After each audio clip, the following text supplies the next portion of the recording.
बिस्मिल्लाहिर्रहमानिर्रहीम अस्सलाम वालेकुम।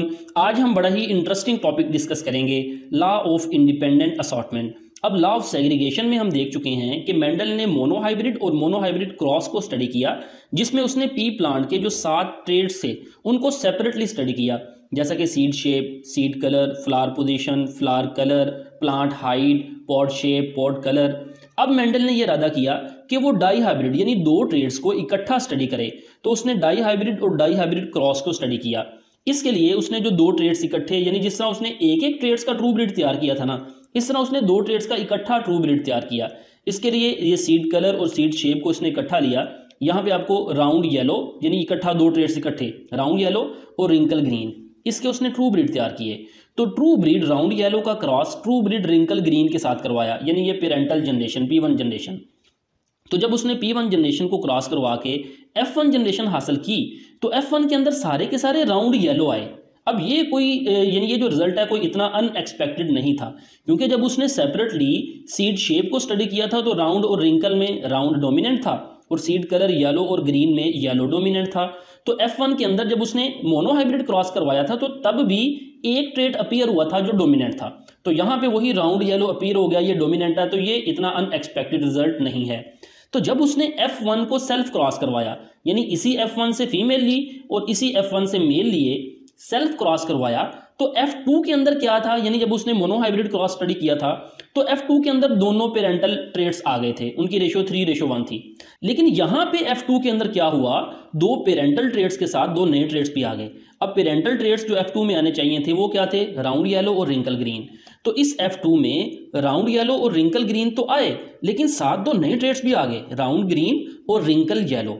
अब इस अनएक्सपेक्टेड रिजल्ट की मेंडल ने एक्सप्लेनेशन ये दी कि ये रिजल्ट तभी आ सकते हैं जब गैमेट्स बनने के दौरान कोई शफलिंग हुई है, यानी गैमेट्स पेरेंटल कॉम्बिनेशन से सेपरेट हुए हैं, यानी जो न्यू कॉम्बिनेशन आए हैं F2 के अंदर ड्यू टू शफलिंग ऑफ अलील की शफलिंग की वजह से आए हैं। कब, ड्यूरिंग गैमेट फॉर्मेशन। तो उस शफलिंग को उसने इंडिपेंडेंट असॉर्टमेंट का। अब ये शफलिंग कैसे हुई ये मैं समझाता हूँ। देखें, ये आपके पास P1 जनरेशन है ये, तो जब यहाँ से F1 बनेगा तो F1 के अंदर capital R, small r, capital Y और स्मॉल y, जो कि ये कैपिटल R और कैपिटल Y मेल इधर से आ रहे हैं और स्मॉल r और स्मॉल r इधर फीमेल से आ रहे हैं। तो ये F1 के अंदर तो आपके पास आ गया हेटेरोजाइगोट। तो जब F1 के अंदर गैमेट बनेंगे तो देखें हर जीन के 2 में से एक अलील गैमेट में आएगा। मसलन कैपिटल R, स्मॉल r में से एक अलील आएगा, कैपिटल R आ गया। इसी तरह कैपिटल Y और स्मॉल y में से भी एक अलील आएगा, वो कैपिटल Y आ गया। तो गैमेट के अंदर इन दोनों में से एक अलील और इन दोनों में से एक अलील आएगा। तो इस गैमेट में देखें कैपिटल R कैपिटल Y आ गया, जबकि इस गैमेट में स्मॉल r और स्मॉल y आ गया। अब मेंडल ने ये कहा कि गैमेट्स बनने में शफलिंग होगी, ज़रूरी नहीं है कि गैमेट में ये कैपिटल R कैपिटल Y के साथ ही आए। पॉसिबल है कि कैपिटल R कैपिटल Y के साथ आए, लेकिन उतनी ही पॉसिबिलिटी है कि ये कैपिटल R इस स्मॉल y के साथ भी आ सकता है। इसी तरह स्मॉल r इस कैपिटल Y के साथ भी आ सकता है और स्मॉल r स्मॉल y के साथ भी आ सकता है। मतलब ये कि जब गैमेट्स बनेंगे तो ज़रूरी नहीं है कि अलील उस पेरेंटल कॉम्बिनेशन में ही रहें, बंधे रहें, यानी कैपिटल R हमेशा कैपिटल Y के साथ ही गैमेट में आए और स्मॉल r हमेशा स्मॉल y के साथ ही गैमेट्स में आए, ये ज़रूरी नहीं है। इनकी असॉर्टमेंट इंडिपेंडेंट होगी, यानी कैपिटल R जितने चांसेस होंगे कैपिटल Y के साथ आने के, उतने ही चांसेस हैं कि कैपिटल R स्मॉल y के साथ भी आ सकता है। ये इंडिपेंडेंट है, कैपिटल R कैपिटल Y बंधे नहीं हुए, स्मॉल r स्मॉल y बंधे नहीं हुए, बल्कि ये इंडिपेंडेंट इनकी असॉर्टमेंट होगी। कैपिटल R कैपिटल Y के साथ आ सकता है, कैपिटल R स्मॉल y के साथ भी आ सकता है, स्मॉल r स्मॉल y के साथ आ सकता है और स्मॉल r कैपिटल Y के साथ भी आ सकता है। तो इनके जो गैमेट्स बनेंगे उनकी रेशो 1:1:1:1 यानी इक्वल रेशो होगी। तो हम यहाँ पे क्या करेंगे, ये एक तरफ मेल के गैमेट्स बनेंगे 4 किस्म के, हमने यहाँ पे मेल गैमेट्स लिख दिए, दूसरी तरफ ये फीमेल गैमेट्स बन गए। ये पुनेट स्केयर है जिससे हम F2 निकालते हैं, तो जिस तरह हमने लॉ ऑफ सेग्रीगेशन में भी इसको इस्तेमाल किया था। तो ये मेल गैमेट्स और फीमेल गैमेट्स लिख लिए। तो अब इनके देखें crossing, capital R capital Y से जब इधर कैपिटल R कैपिटल Y से मिलेगा तो ये सारे capital R capital R capital Y capital Y। इसी तरह मैं रैंडमली बता देता हूँ, फ़र्ज़ करें ये वाला गैमेट स्मॉल r और कैपिटल Y इस गैमेट से मिलेगा, फ़र्ज़ करें कैपिटल R और स्मॉल y, तो ये कैपिटल R और ये स्मॉल r, तो ये कैपिटल R स्मॉल r और ये capital Y small y, capital Y small y। तो इस तरह से ये सारी की सारी जनरेशन जब हम स्टडी करते हैं तो इस F2 के अंदर जो रेशो है, राउंड येलो की रेशो 9, राउंड ग्रीन की रेशो 3, रिंकल येलो की रेशो 3 और रिंकल ग्रीन की रेशो 1, यानी ये टोटल 4 किस्म के गैमेट्स इधर, 4 टाइप के इधर, तो टोटल जो ऑफस्प्रिंग बनी वो 16 किस्म की बनी। तो 16 किस्म की जो रेशो आ रही है वो 9:3:3:1 आ रही है। तो इसकी स्टेटमेंट हम देख लेते हैं law of segregation independent assortment की।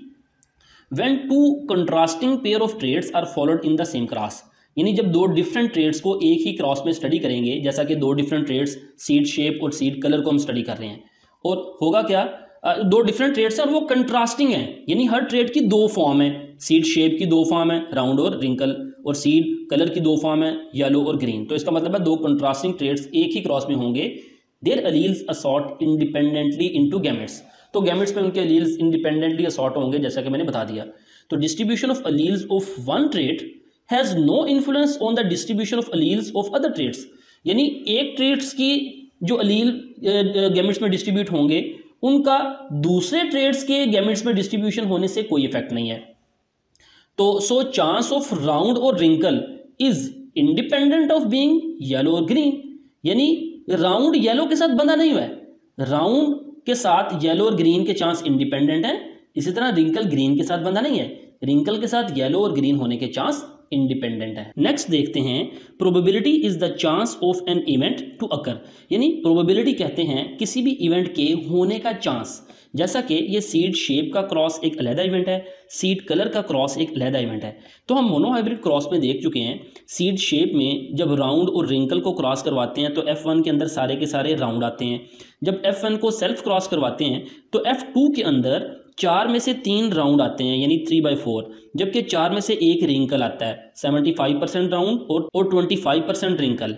इसी तरह सीड कलर एक अलहदा से इवेंट है जिसमें येलो और ग्रीन को क्रॉस करवाते हैं तो F1 के अंदर सारे के सारे येलो आते हैं, जब F1 का सेल्फ क्रॉस करवाते हैं तो F2 के अंदर 3/4 येलो आते हैं और 1/4 ग्रीन आते हैं। तो सीड शेप अलहदा इवेंट है जिसके अंदर F2 के अंदर राउंड का चांस 3/4 है और रिंकल का चांस 1/4 है। सीड कलर अलहदा इवेंट है जिसके अंदर F2 के अंदर येलो डोमिनेंट है, इस वजह से इसके चांस 3/4 हैं, और ग्रीन रिसेसिव है और इसके चांस 1/4 हैं। तो प्रोडक्ट रूल के मुताबिक when two independent events occurring simultaneously, जब ये जो अलहदा अलहदा इवेंट्स होते हैं अगर वो इकट्ठे हों, जैसा कि हमने डाई हाइब्रिड क्रॉस में देखा, तो फिर क्या होगा, in dihybrid cross the ratio of each joint phenotypic combination, यानी उनकी जो ज्वाइंट फिनोटिपिक इकट्ठे फिनोटिपिक कम्बिनेशन होगी, कैन बी ऑब्टेन, हम उसको हासिल कर सकते हैं by multiplying the probabilities of individual phenotype, यानी उस इवेंट की अलहदा अलहदा फिनोटाइप की जो कम्बिनेशन है ना, उनको मल्टीप्लाई करके हम ज्वाइंट फिनोटिपिक कम्बिनेशन निकाल सकते हैं। कैसे, देखें मिसाल के तौर पर मोनोहाइब्रिड क्रॉस में सीड शेप एक अलहदा इवेंट था, सीड कलर अलहदा इवेंट था। सीड शेप में हम देख चुके हैं कि राउंड 3/4 है और रिंकल 1/4 है। सीड कलर में येलो डोमिनेंट है तो उसकी रेशो 3/4, यानी 4 में से 3 है, 3/4, और ग्रीन की 1/4 है। तो ये तो हो गया ना अलहदा अलहदा इवेंट। तो जब बोथ इवेंट्स दोनों इकट्ठे होंगे, सीड शेप और सीड कलर, तो हम इनकी अलहदा अलहदा ये जो फिनोटिपिक कम्बिनेशन है इनको मल्टीप्लाई करके इनकी ज्वाइंट फिनोटिपिक कम्बिनेशन निकाल सकते हैं। जैसा कि राउंड 3/4 है, येलो भी 3/4 है, तो 3/4 मल्टीप्लाई 9/16। इसी तरह राउंड जो सा है ये 3/4 है और ग्रीन 1/4 है, मल्टीप्लाई करेंगे तो 3/16। रिंकल 1/4 होता है और येलो 3/4 होता है, यानी ये रिंकल 1/4 येलो 3/4, तो मल्टीप्लाई करेंगे तो 3/16। इसी तरह रिंकल 1/4 ग्रीन 1/4, तो दोनों को मल्टीप्लाई करेंगे तो 1/16। इस तरह से डाई हाइब्रिड के अंदर जो F2 है उसका कॉम्बिनेशन आप निकाल सकते हैं प्रोडक्ट रूल के मुताबिक। तो ये तो दो कॉम्बिनेशन है। इसी तरह आपके पास फर्ज करें 3, 4, 8, 10 कितने सारे ट्रेड्स हैं, तो उनकी जो अलहदा अलहदा सेपरेट फिनोटिपिक कॉम्बिनेशन है उन्हीं को मल्टीप्लाई करके उनकी ज्वाइंट फिनोटिपिक कॉम्बिनेशन आप निकाल सकते हैं। नेक्स्ट हम देखते हैं ऐसे जीन्स जो एक ही होमोलोगस क्रोमोसोम के ऊपर मौजूद हों, उन्हें हम लिंक्ड जीन कहते हैं। जैसा कि ये होमोलोगस क्रोमोसोम नजर आ रहा है, ये जीन ए और जीन बी, ये दोनों इसी क्रोमोसोम पे मौजूद हैं, तो इन्हें हम कहेंगे लिंक्ड जीन। तो जो जीन लिंक्ड होते हैं ना, उनकी असॉर्टमेंट इंडिपेंडेंट नहीं होती, क्योंकि देखें जब गैमेट्स बनेंगे तो इन दोनों में से एक क्रोमोसोम ने जाना गैमेट्स में। अगर ये क्रोमोसोम आएगा स्मॉल ए स्मॉल बी, तो स्मॉल ए के साथ नेसेसरली स्मॉल बी आएगा। तो अब ये स्मॉल ए स्मॉल बी के साथ ये दूसरा होमोलोगस क्रोमोसोम है, तो इसके चांस हैं स्मॉल सी आ सकता है और स्मॉल ए स्मॉल बी के साथ कैपिटल सी भी आ सकता है। इसी तरह गैमेट में अगर ये वाला क्रोमोसोम आता है तो इस पे कैपिटल ए और कैपिटल बी हैं, तो कैपिटल ए कैपिटल बी के साथ स्मॉल सी भी आ सकता है गैमेट में, और कैपिटल ए कैपिटल बी के साथ कैपिटल सी भी आ सकता है। तो जो लिंक्ड जीन होते हैं उनकी असॉर्टमेंट इंडिपेंडेंट नहीं होती। उनकी असॉर्टमेंट इंडिपेंडेंट कैसे हो सकती है?